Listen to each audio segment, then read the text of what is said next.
Hey guys, today we are going to take our awesome Magritte-inspired portrait from last time and we are going to paint it. So last time I showed you kind of two options. You can see if you look closely that I have an option where you might have drawn hair and you might have drawn a scarf. I'm going to erase that later and I'm just going to do my bucket hat, my skin tone, and my fancy business attire. So we are not doing a face. We are not doing details. We are just painting the basic shapes today. So I have a medium-sized paintbrush and I love using these square paintbrushes because I can turn them sideways and do thin lines and turn them this way to make thick lines, but it is up to you. And I've got some water to clean out my brush really well, a messy mat, and some paper towels. So let's go ahead and pick, I'm gonna start with my skin tone. So I could choose one of these that I already have, or I could mix my own. For example, let's say maybe this one's a little too dark, but this one's a little too light. So what I could do is take a tidbit on the bristles, like this, and use my messy mat to kind of mix my own color a little bit. I can take a little bit of this darker one. Notice I wiped off all the paint before I went into this one. I got a little bit in there, but not really. I don't want to mess up the paint for everybody else. But I can come over here on my messy mat and I can mix the colors to create my own color. So once you have a color you would like for your skin tone, the first thing you're going to do, remember, you only need a tidbit on the bristles. This is actually a lot of paint, but I'm going to spread it out. And then once you kind of get a feel for it, your paintbrush is a ballerina. It dances on its tippy toes, and it goes around the edges. Now, if your paint is translucent and it's showing through the blue, and it's making it too dark, like mine is, I've got a trick for you. Take a little bit of a white, make sure your paintbrush is clean, and mix the white in. It's going to lighten the color a little bit, but it's also going to make it more opaque. Opaque is when you cannot see through it, and that's a little bit better. Another thing you can do is you can paint it once. See how I went around the outside? Now I'm going to fill it in. I'm going to paint it once like this. And then I'm going to keep going and paint some other areas like my neck, turning my paintbrush sideways so I can get into the corners here.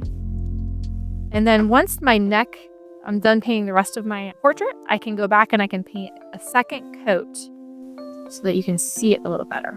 Again, look how I'm carefully wiggling my paintbrush to get into the tricky areas. I might turn my paintbrush this way, wiggle it into the corner, and then spread it out.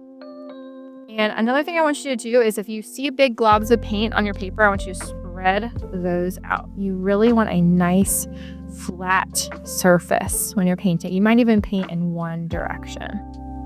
Oh my goodness, look how much nicer that is. Now that it dried a little bit, it's a little bit easier. All right, let's get a little bit more for my ears, using the side of my paintbrush to kind of trace around the outside and then fill it in.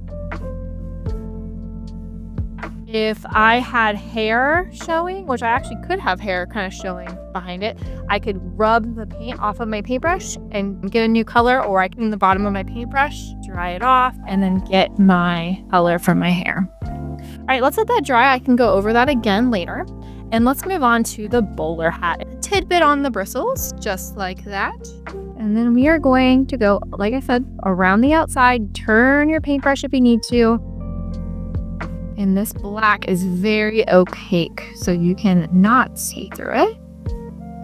The paintbrush is a ballerina dancing on its tippy toes and tickling that paper. And then go back, and if you see big splotches, you need to fill those in. Here was my mistake from last time. I'm just going to take some more paint and paint right over it. And guess what? Now, no one will ever know except for you if you tell someone. I do not need anything else black today, I think. So I'm going to clean out my brush again. Make sure there's no black on my bristles. I'm going to get a paper towel to dry it off so my paint's not too wet. If your paint's really wet, it's going to be very transparent and it's not going to cover up this blue paper. All right, so it is almost Christmas. So I'm going to pick some Christmas colors to get excited. Maybe the inside of my shirt is going to be white. I'm going to kind of dance around in these areas here where it might be white. But I'm going to go ahead and fast forward here while I paint in different colors inspired by the upcoming holiday. Leaning my brush in between each color and drying it off or rubbing it off on my messy mat.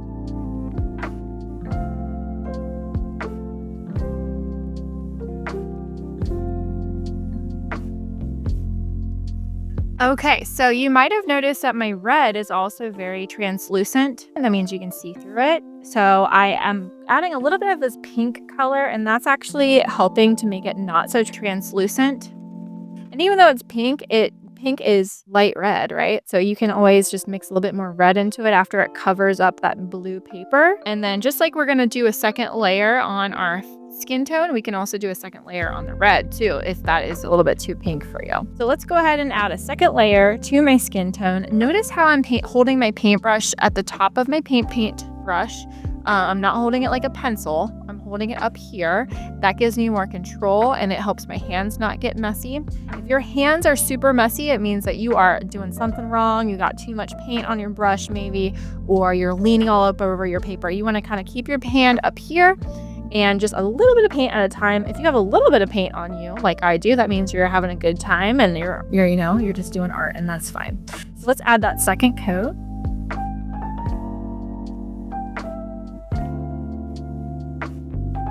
Okay, there you have it. I've got all of my basic shapes finished. I'm gonna let this dry. And even if I made a mistake, like right here, I can always go back with some blue paint and fix that. It's really fine. I'm just gonna let it dry and then fix it later. No big deal. No one's perfect. You're not a robot. You don't make robot art. That's what makes your art so charming. So I'm gonna let this dry, and then next time we will draw in some details. We'll add some shadows, we'll add some highlights, and then we'll put our awesome holiday-inspired object in front of our face. Very anonymous, very businesslike, very fun. I'll see you next time. Love, your cozy art teacher.